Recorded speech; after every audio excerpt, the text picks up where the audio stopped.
UNICEF works in over 190 countries and territories to protect children's rights. Joining me live now is the UNICEF spokesperson in Gaza, Tess Ingram. Good evening to you, Tess. I believe you've been in Gaza for around 48 hours now. Can you describe what you're seeing? It's absolute bedlam here in Rafah, Janie. About 1.5 million people are estimated to be living here in this most southern part of the Gaza Strip after being forced to evacuate from the north and middle areas of Gaza where the bombardments have been the most intense. And the streets here in Rafah are incredibly overcrowded. There are so many people living in makeshift shelters, such as built from plastic tarpaulins and blankets and ropes. And one family that I met yesterday, there was 21 of them, extended family, living in a probably 2 by 2 meters makeshift shelter. It's been raining for the last 48 hours, and so these shelters are very wet and muddy, and the people in them are incredibly cold, hungry, and exhausted from over 3 months of fighting now. We're hearing people are having to have operations with no anesthetic. Is that still happening? What is happening with other aid? Yeah, it's true, unfortunately, that children and women have had to have operations without anaesthetic. I heard of a 17-year-old girl in Shifa Hospital in the north who had her leg amputated without any anaesthetic. And also today I spoke to a woman who had a cesarean without any anaesthetic. So it is the stuff of absolute nightmares, and it's due to a real shortage of aid and supplies getting into the Gaza Strip. We've been trying the UN to get in as much as we can, but there are restrictions on what we can bring in. The process of examining the items in every truck is incredibly slow. So the trickle of aid getting across the border is barely enough to meet the needs, which are escalating every single day. And then once we get the aid in, we have extra challenges of navigating an ongoing conflict to try and get the aid to the women and the children that need it.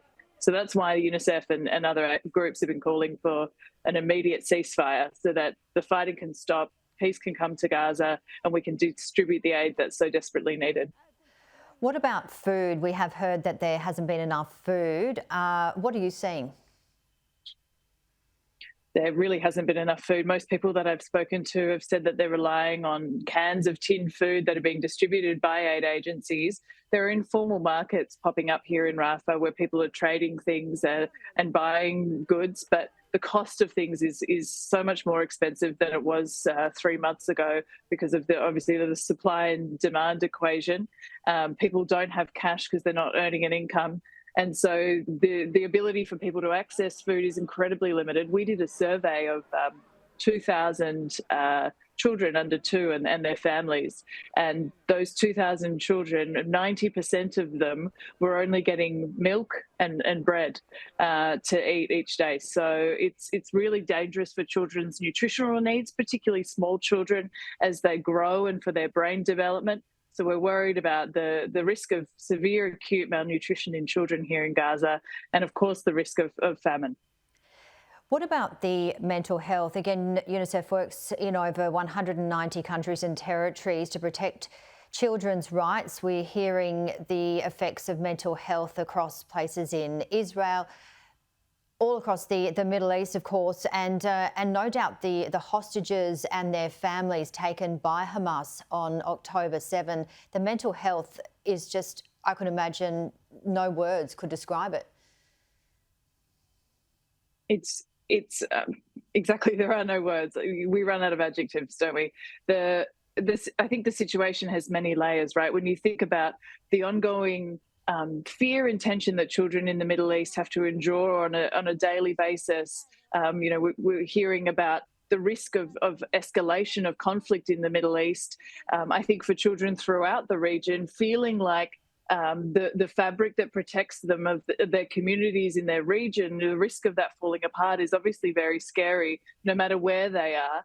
And then, of course, for the children who have been directly impacted by this conflict, whether as hostages or as children being affected by the ongoing fighting in the Gaza Strip, this is going to have repercussions for years to come.